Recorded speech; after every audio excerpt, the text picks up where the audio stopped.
शुरू करें।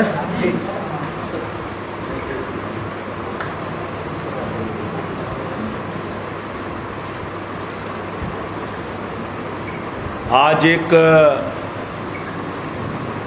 बहुत ही दुखद घटना हुई है। 14 सितंबर को हाथरस में 19 वर्षीय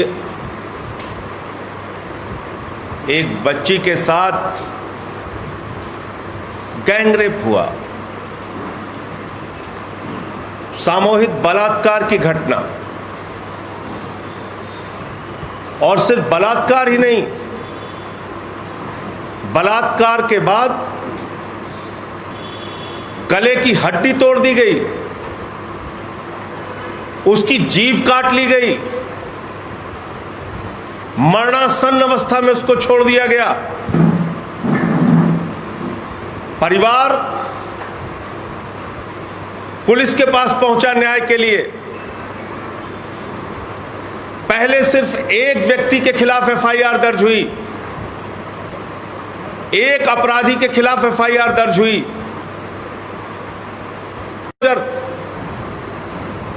क्यों नहीं पलटी उनकी भी जीप? क्यों नहीं उनके ऊपर राष्ट्रीय सुरक्षा कानून के तहत, एनएसए के तहत कार्रवाई हुई? योगी जी, आपके राज में किसी के साथ भी कुछ भी हो रहा है। मैं जौनपुर गया था, एक छोटी सी बच्ची के साथ बलात्कार करके उसकी हत्या कर दी गई, वो भी दलित परिवार से थी। यह बिटिया भी वाल्मीकि समाज से, जो हाथरस की घटना हुई। लखीमपुर में गया मैं, वहां भी एक छोटी सी दलित परिवार की बच्ची के साथ बलात्कार करके उसकी हत्या कर दी गई, नृशंस हत्या। छोटी छोटी बच्चियों के साथ उत्तर प्रदेश में बलात्कार हो रहा है। बलात्कार करने के बाद उनके शरीर को छत विछत कर दिया जा रहा है, हत्याएं हो रही हैं। और योगी की सरकार बलात्कारियों को बचाने में लगी हुई है। आपकी सरकार जब चिन्मयानंद के पक्ष में खड़ी होगी तो कैसे न्याय मिलेगा? कैसे बेटियों को न्याय मिलेगा उत्तर प्रदेश में? हमको बताइए योगी जी। मैं बहुत पीड़ा के साथ पूछना चाहता हूं आपसे, आपके पूरी पुलिस सोती रही? अरे मेरे तो एक बयान के ऊपर आप देशद्रोह लगा देते हैं। आज 14वां मुकदमा लिख दिया मेरे ऊपर, 14 एफआईआर हो गई। रोज आप एफआईआर लिखते रहते हैं। आपकी पूरी ताकत लोगों की आवाज को दबाने में लग जाती है, लेकिन अपराध रोकने के लिए आप कुछ भी नहीं करना चाहते। आपकी सरकार को जंगल राज भी कहना कम होगा, क्योंकि जंगल का भी कुछ कानून होता है। आपकी राज में कोई कानून व्यवस्था नहीं होगी जी। इतनी बड़ी घटना हो गई, कहां है उत्तर प्रदेश का महिला आयोग? कहां सो रही उत्तर प्रदेश की पुलिस? क्यों बलात्कारियों को बचाने की कोशिश की गई?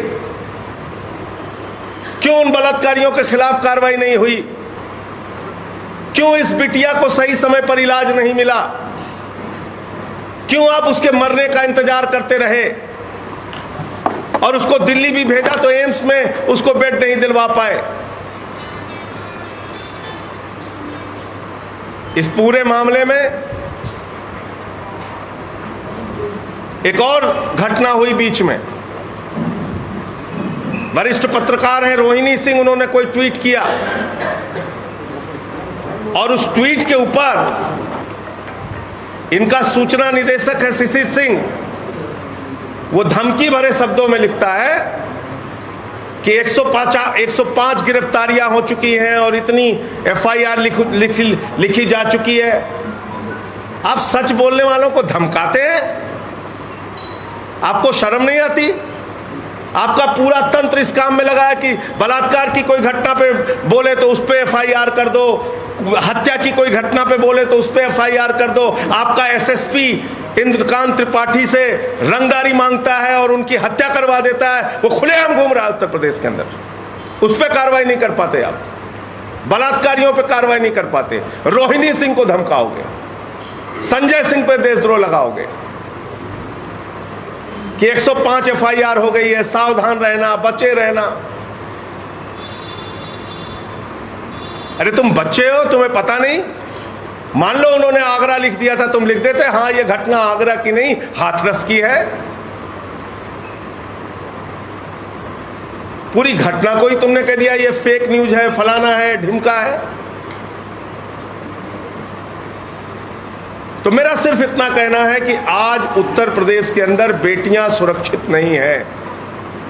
अपराध बहुत तेजी के साथ बढ़ रहा है। बच्चियों को माता पिता अपने घर से बाहर भेजने में डरते हैं, सहमे हुए हैं, रोते हैं, पता नहीं सुरक्षित आएगी नहीं आएगी। बलात्कार भी हो रहा है, हत्याएं भी हो रही हैं, और पूरा योगी जी का तंत्र और इनका पुलिस तंत्र पैसे वसूलने में, रंगदारी वसूलने में, रंगदारी नहीं दी तो हत्याएं कराने में जुटा हुआ है। और हत्या करके वो SSP खुलेआम घूम रहा है।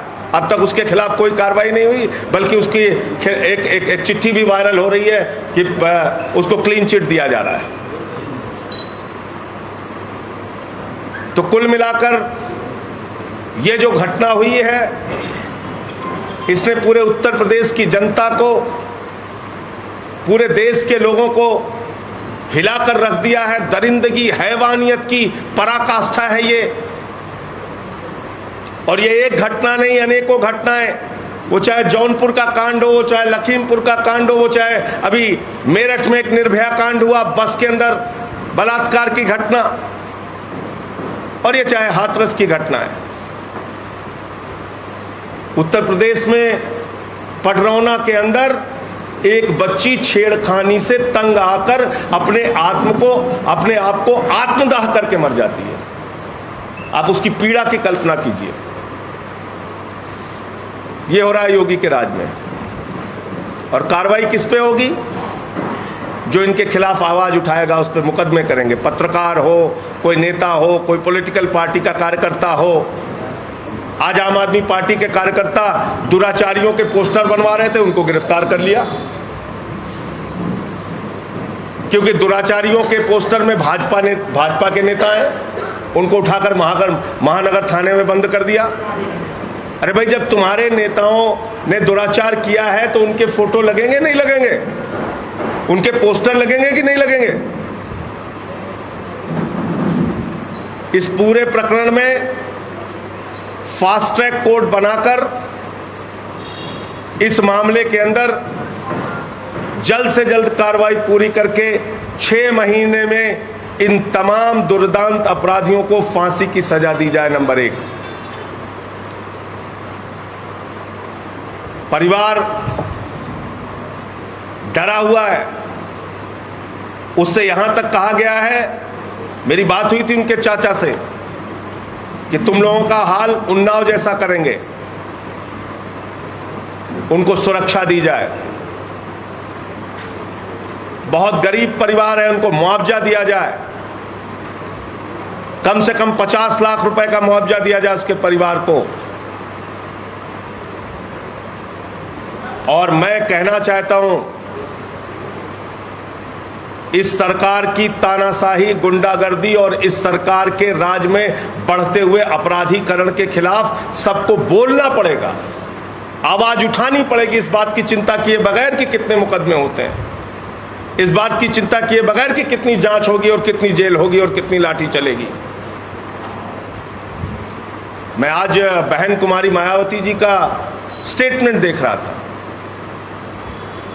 ऐसा लग रहा है भारतीय जनता पार्टी का मुखपत्र निकाल रही है। आप दलितों की इतनी बड़ी नेता हैं, 4 बार की मुख्यमंत्री हैं, आप इस सरकार के खिलाफ मुखरता से बोल नहीं पाती? ऐसे अत्याचार और अन्याय पर भी आप आवाज नहीं उठा पाती? ये बहुत अफसोसजनक है कि ऐसे समय में भी इस तरह की राजनीति देखने को मिल रही है। मैं फिर से दोहरा रहा हूं, इस पूरे घटना में जो लोग शामिल हैं, उन दुर्दांत अपराधियों को 6 महीने के अंदर फास्ट ट्रैक कोर्ट में मामले को पूरा करके फांसी की सज़ा दी जाए, 50 लाख रुपए का परिवार को मुआवजा दिया जाए और परिवार डरा हुआ है, सहमा हुआ है, उनके साथ कोई बड़ी घटना हो सकती है, इसलिए उनको सुरक्षा दी जाए और इन सवालों का जवाब योगी जी रात में सोइएगा तो जरा अपनी आत्मा की आवाज़ सुनिएगा कि बलात्कारियों के पक्ष में अगर आपकी सरकार काम करेगी, बलात्कारियों के संरक्षण में अगर आपकी सरकार काम करेगी, बलात्कारियों के कार्रवाई करने के मामले में अगर हीला हवाली और ढीलापन करेगी, तो कैसे उत्तर प्रदेश की बेटियां सुरक्षित रहेंगी।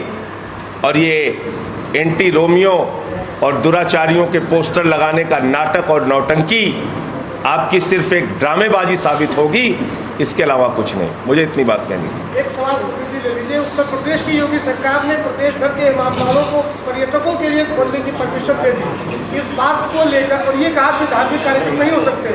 कल में जो बात नकवी जो शिया धर्मगुरु है वो धरने पर बैठ गए। पूरे प्रदेश के शिया समुदाय योगी सरकार से काफी नाराज है। शियों का ये कहना है कि धार्मिक स्थल है, पर्यटकों के लिए सैर और तफरीह की जगह नहीं है। देखिए, मैंने अभी इस पूरे मामले को ना पढ़ा है ना जाना है। पहले मैं इस पूरे प्रकरण को समझ लूँ तो इस पर निश्चित रूप से अपनी बात करूँगा। और किसी का कोई प्रश्न नहीं।